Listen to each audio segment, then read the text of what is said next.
जय हिंद मेरे प्यारे दोस्तों। आज हम लोग बात करने वाले रे ऑप्टिक्स का और ऑप्टिकल इंस्ट्रूमेंट एक चैप्टर है, चैप्टर नंबर 9 हम लोगों का। और जैक मॉडल का ये बड़ा ही इंपॉर्टेंट सा चैप्टर है। और जैक मॉडल जो है अपना सारा, क्योंकि आप देख चुके हैं कि सारा मॉडल पेपर जारी कर चुका है, अभी जो प्रीवियस किया था उसमें हम हर एक चैप्टर का एक प्लेलिस्ट बना दिए हैं और उस प्लेलिस्ट में हमने पूरा का पूरा चैप्टर, लगभग सारे चैप्टर्स का वीडियो अपलोड कर दिया है। तो आप उसको जरूर देख लें ताकि आपका एग्जाम का प्रिपरेशन बड़ा ही जबरदस्त तरीके से हो सके। आइए इसी कड़ी में आज हम बात करने वाले हैं चैप्टर नंबर 9 यानी रे ऑप्टिक्स का। इसमें देखा जाए तो बहुत कम सवाल दिया गया है, 10 सवाल से कुछ होना नहीं है इस चैप्टर में।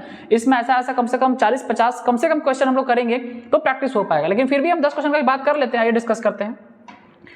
तो चैप्टर 9 का जो पहला क्वेश्चन दिया हुआ है जैक मॉडल में वो क्या है, दिया हुआ है sir, a virtual image larger than the object formed in. Virtual image और ऑब्जेक्ट से बड़ा इमेज कब बनता है, किस मिरर के द्वारा बनता है। तो आपको बता दें कि कनकेव मिरर के द्वारा यानी कि अवतल दर्पण के द्वारा जो है वो वस्तु से बड़ा और आभासी प्रतिबिंब बनता है। आइए समझते हैं सर कब बनता है। ये आपका एक कनकेव मिरर हो गया और इस कनकेव मिरर का आप समझते हैं पोल है, यहाँ फोकस पॉइंट है। जब हम किसी ऑब्जेक्ट को पोल और फोकस के बीच में कहीं यहाँ पे रख रहे हैं तो उसका जो इस तरह से जाएगा, लाइट यहाँ टकराएगा, वो ऐसे फोकस को कट करेगा और एक यहाँ से स्ट्रेट लाइन जाएगा इस तरह से, जो सी यानी सेंटर ऑफ कर्वेचर से जाएगा इस तरह से डॉट डॉट डॉट, और इस दोनों को जब आगे बढ़ाएंगे तो दोनों जहाँ पे कट करेगा वहां पे इमेज का फॉर्मेशन करता है। क्योंकि बिहाइंड द मिरर है तो इसके द्वारा बनाया गया इमेज जो है वो इमेजनरी होता है और इसके पीछे होता है, ठीक है।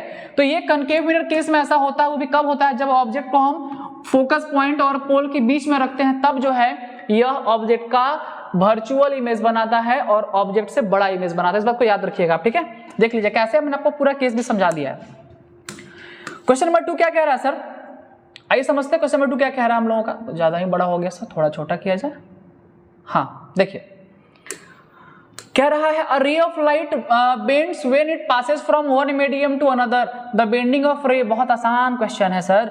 एक माध्यम से दूसरे माध्यम में जाने वाले प्रकाश की किरण क्या हो जाता है, मुड़ जाता है सर। क्यों मुड़ जाता है, अपवर्तन के चलते, रिफ्रैक्शन ऑफ लाइट के चलते मुड़ जाता है सर। हम लोग पढ़े हैं कि जब लाइट एक मीडियम से, मान लीजिए नीचे जो है वो डेंसर मीडियम यानी वाटर या कोई भी मीडियम दिया हुआ है, ऊपर में एयर है, ये रेयर मीडियम हो गया और ये डेंसर मीडियम हो गया। जब लाइट रेयर से डेंसर जाता है तो एक बार टुवार्ड्स द नॉर्मल जाता है, नॉर्मल की तरफ झुक जाता है। जब लाइट डेंसर से रेयर जाता है तो अवे फ्रॉम द नॉर्मल चला जाता है, नॉर्मल यानी अविलंब से दूर चला जाता है। और जब लाइट 90 डिग्री पे जाता है रिफ्रैक्शन के केस में तो बिना किसी डेविएशन का सीधा सीधा लाइट जो है पास कर जाता है। इस बात को समझेंगे हम लोग, याद रखेंगे। आपको पढ़े भी इस चीज को, क्लास 10 में भी पढ़े हैं, ठीक है बाबू। जैक मॉडल जो है, जैक जो है अभी कहा है, अभी आपको वीडियो भी बता के समझाए थे कि हम लोगों का जो नया मॉडल पेपर आने वाला है जैक की तरफ से, जिसमें आपका जो है 50 नंबर का सब्जेक्टिव एग्जाम होना है सर।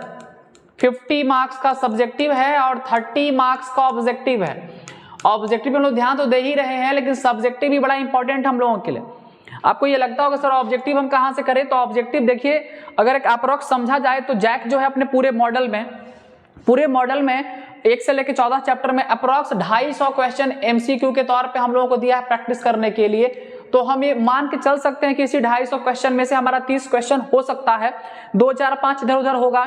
अगर इसको 250 का जितना भी वीडियो अपलोड किए हैं सारे चैप्टर का, उसको आप अच्छे से देख के तैयारी कर लेते हैं तो एमसीक्यू का ये 30 नंबर का जो है वो लगभग हम लोगों ने काम कंप्लीट कर लिया है। अब हम लोगों का बच रहा है सर वो 50 मार्क्स का सब्जेक्टिव के लिए हम लोग क्या करेंगे। तो सब्जेक्टिव के लिए भी हम चैप्टर वाइज जो भी मॉडल पेपर जैक का आया है उसमें से इंपॉर्टेंट क्वेश्चन छांट के और एक इंपॉर्टेंट क्वेश्चन का सीरीज बना के आपके लिए लाएंगे और उसमें हम लोग 50 नंबर कंप्लीट करेंगे। इस 50 नंबर में आप समझ सके कि 2 नंबर का आपको लगभग जो है वो 7 क्वेश्चन मिलने वाला है, 3 नंबर का 7 क्वेश्चन मिलने वाला है और 5 नंबर का 3 क्वेश्चन मिलना है। ये देखते कितना हुआ, ये हुआ 14, ये हुआ 21 और ये हुआ 15। जोड़े कितना हुआ, 21 और 14 आपका 35 हो गया और ये हो गया आपका 15 और ऐड करेंगे तो 50 मार्क्स हो गया। यानी आपका यही पैटर्न होने वाला है जो कि एक्सपेक्टेड पैटर्न है। आपका 2 मार्क्स का 7 क्वेश्चन आएगा बाबू, 3 मार्क्स का भी 7 क्वेश्चन आएगा और 5 मार्क्स का 3 क्वेश्चन रहेगा आपके एग्जाम में, ठीक है। ज्यादा रह सकता है, आपको अटेम्प्ट साथ ही करना पड़ेगा। ये आपका क्वेश्चन का पैटर्न रहने वाला है आपके जैक मॉडल में, याद रखिएगा इस चीज को, ठीक है। चलिए आइए बढ़ते हैं नेक्स्ट क्वेश्चन की तरफ। क्वेश्चन नंबर 3 क्या कह रहा है सर,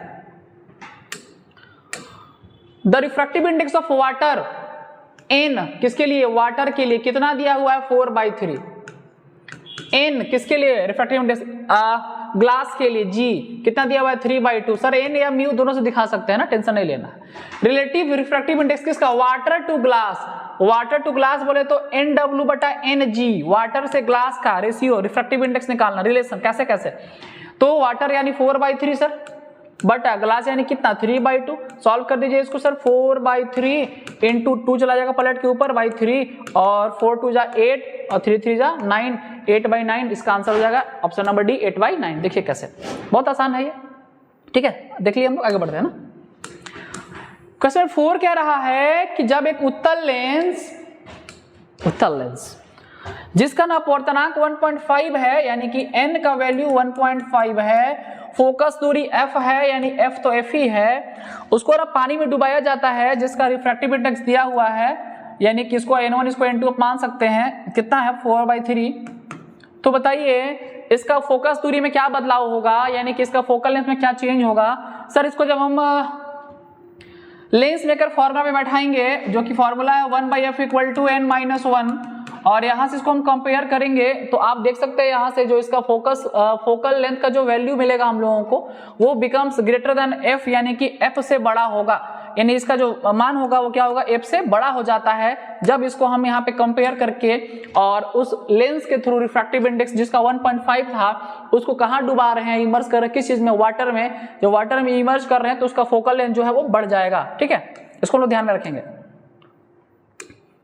क्वेश्चन नंबर 5 क्या कह रहा है देखते बाबू, हिंदी इंग्लिश दोनों में है आप समझ सकते हैं। Radii of curvature of by convex lens is 10 centimetre and 15 centimetre. तो यहां से जो गिवन मिला हम लोगों को, क्योंकि बाई कन्वेक्स लेंस है तो पहला फोकल लेंथ 10 सेंटीमीटर हमारा पॉजिटिव होगा और दूसरा फोकल लेंथ हमारा जो 15 वो कैसा होगा, नेगेटिव होगा। सर नेगेटिव क्यों होगा, क्योंकि आप लोगों को बता दें एक लेफ्ट साइड में बनेगा, एक राइट साइड में बनेगा, एक इंसिडेंट एक डायरेक्शन में बनेगा यानी आपतित किरण के दिशा में बनेगा और एक उसके विपरीत दिशा में बनेगा, इसलिए एक हमारा जो रेडियस ऑफ कर्वेचर है वो पॉजिटिव और एक क्या होगा नेगेटिव। आप लोगों ने लेंस मेकर का वीडियो नहीं देखा तो देख लीजिए, लेंस मेकर में हम सारा बात बहुत अच्छे से समझाए हैं।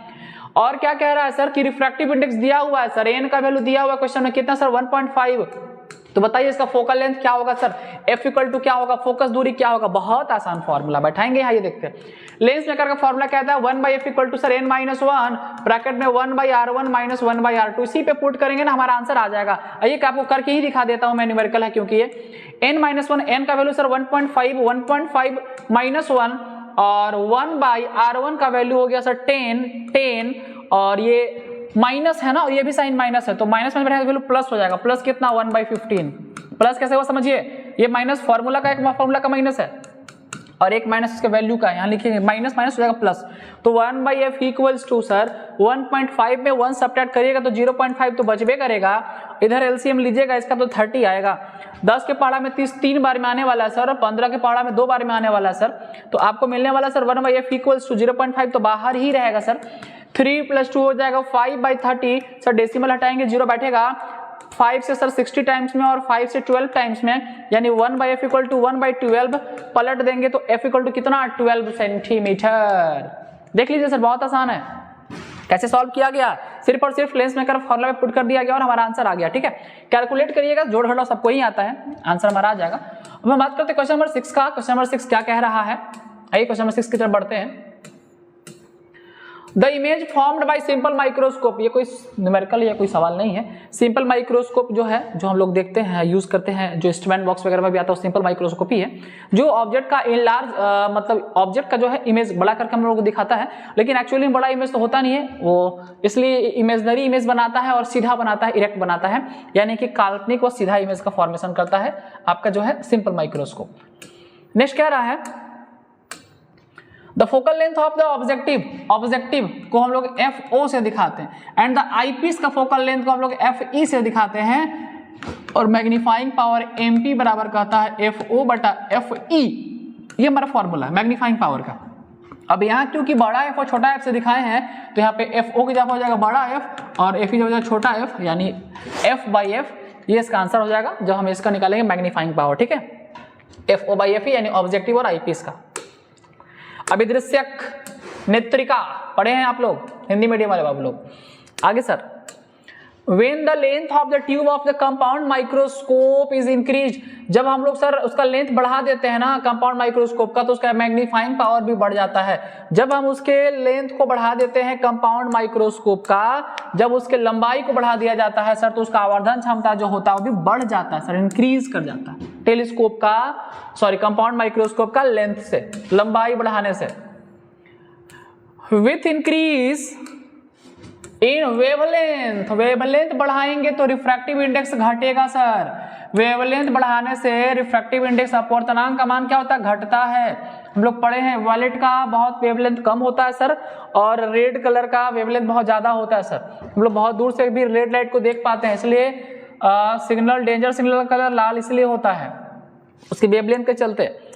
और आखिरी सवाल है, in the absence of atmosphere, अगर एटमॉस्फेयर नहीं रहेगा सर, अगर वायुमंडल ही नहीं रहेगा तो पृथ्वी से आसमान का रंग कैसा दिखेगा, तो पृथ्वी से आसमान का रंग आपको ब्लैक दिखेगा, क्योंकि वहां से आने वाला जितना भी लाइट है वो स्ट्रेट लाइन में ट्रैवल करके आपकी आंखों तक पहुंच जाएगा, उसका कोई डिफ्रैक्शन नहीं होगा, क्योंकि वहां कोई एटमॉस्फेयर नहीं रहेगा। तो इस चलते आपको जो है, अगर आपका एटमॉस्फेयर यानी कि वायुमंडल की अनुपस्थिति हो जाए, एब्सेंस हो जाए, उस समय हम लोगों को ब्लैक कलर दिखेगा। ये कुल 10 MCQ क्वेश्चन जैक मॉडल में दिए गए थे। फिर हम आएंगे अगले वीडियो में जिसमें सब्जेक्टिव क्वेश्चन भी लेके आपके लिए आने वाले हैं। आप हमारे चैनल के साथ बने रहें, दोस्तों में शेयर करें, चैनल को सब्सक्राइब करना ना भूलें। फिर मिलेंगे अगले वीडियो में। जय हिंद, जय भारत।